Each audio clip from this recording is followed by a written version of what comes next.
नमस्कार फ्रेंड्स, मैंने अपनी प्रीवियस वीडियो में आपसे शैव धर्म से संबंधित कुछ महत्वपूर्ण फैक्ट्स को डिस्कस किया था।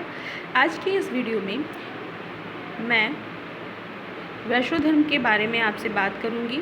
तो अगर आपने मेरा प्रीवियस वीडियो नहीं देखा है तो ज़रूर देखें।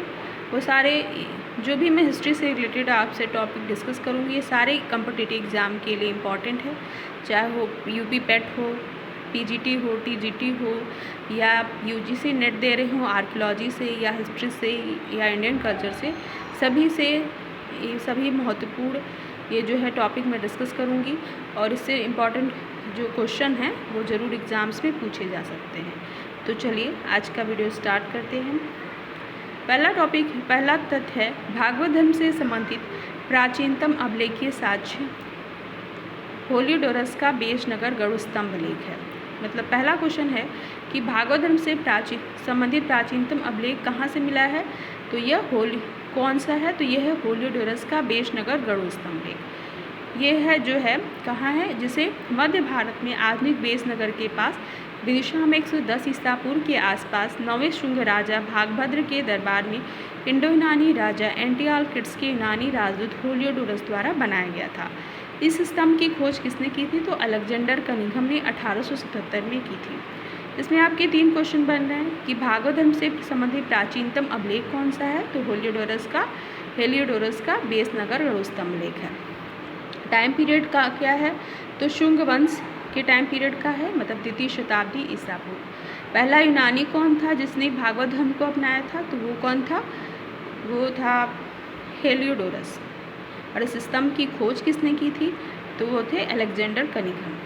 फिर है दूसरा तथ्य है कि विश्व की प्राचीनतम प्रतिमा कहाँ से मिली है, तो ये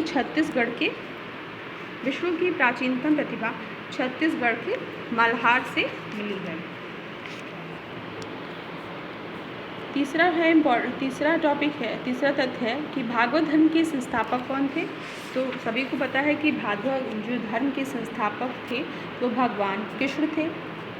ये वसुदेव के पुत्र थे और भागवत धर्म को सातवत धर्म, वैखानस और पंचरात धर्म के नाम से भी जाना जाता है, तो इसे आप नोट कर लीजिएगा। और यूनानियों ने कृष्ण को क्या कहा है, तो यूनानियों ने कृष्ण को क्या कहते थे, यूनानी जो थे यानी जो हेलियोडोरस था वो यूनानी था और ये इन्हें कृष्ण को क्या कहते थे, हेराक्लीज कहते थे, याद रखिएगा। चौथा तथ्य है कि अवतारवाद का पहला साहित्यिक उल्लेख कहाँ से मिलता है, तो अवतारवाद का पहला साहित्यिक उल्लेख सप्त ब्राह्मण और तैत्तिरीय संहिता में मिला है। इसको आप सुधार कर लीजिएगा, तैत्तिरीय संहिता में मिला है। लेकिन अगर इसकी भारतीय व्यक्ति की बात करें तो भगवत गीता में मिलता है। अगर हम विष्णु के प्रमुख 10 अवतारों की बात कर लें तो 10 अवतार कौन कौन से थे, तो नोट डाउन कर लीजिए। मत्स्य अवतार, कूर्म, सबसे प्राचीनतम मत्स्य, कूर्म, वराह, नरसिंह, वामन, परशुराम, राम, कृष्ण, बुद्ध और कल्कि। जो बुद्ध थे, भगवान बुद्ध, उन्हें भी अवतारों में सम्मिलित किया गया है। ठीक है, तो ये भी आप याद रखिएगा कि सबसे प्राचीनतम भी पूछ देता है, क्रम भी पूछ देता है कि सबसे प्राचीनतम। अगला तथ्य यही है कि भगवान विष्णु का प्राचीनतम अवतार कौन सा है, तो ये मत्स्य अवतार है। इसको क्रम को याद रखने की कोशिश करिएगा, मत्स्य, फिर कूर्म, फिर वराह, नरसिंह, फिर वामन, परशुराम, राम, कृष्ण, बुद्ध और कल्कि। आप इनके अवतारों से रिलेटेड बहुत सारी चीज़ें जो हैं आप टीवी में देखते होंगे, टीवी सीरियल में आते हैं, तो और कहानियाँ भी बहुत सारी हम लोगों ने पढ़ी है, सुनी है, तो आपको याद रखूँगी। भगवान बुद्ध को भी इसमें समाहित किया गया है अवतारों में।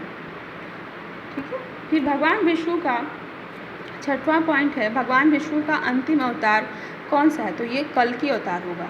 मतलब कहा गया है कि जब कलयुग का एकदम लास्ट चरम सीमा होगी, तब कल्कि अवतार होगा। भगवान घोड़े पे सवार होकर आएंगे, ऐसा जो है पुराणों में उनके अवतार की कल्पना की गई है। फिर है कि नवधा भक्ति की संकल्पना किसने दी गई, ये क्वेश्चन पूछ सकता है। तो नवधा भक्ति की जो संकल्पना है वो वैष्णव धर्म में दी गई है।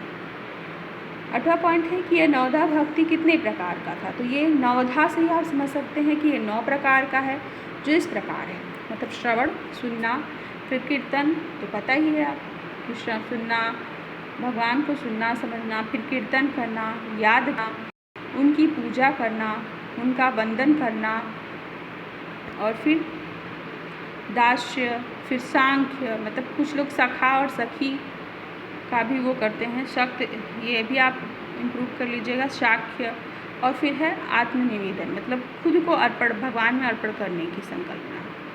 तो ये आप नोट डाउन कर लीजिएगा। दक्षिण में वैष्णव धर्म का प्रचार किसने किया, ये क्वेश्चन पूछ सकता है कि दक्षिण में वैष्णव धर्म का प्रचार किसने किया। तो दक्षिण में वैष्णव धर्म का प्रचार अल्वार संतों ने किया था। दक्षिण में वैष्णव धर्म का प्रचार किसने किया, तो अल्वार संतों ने किया।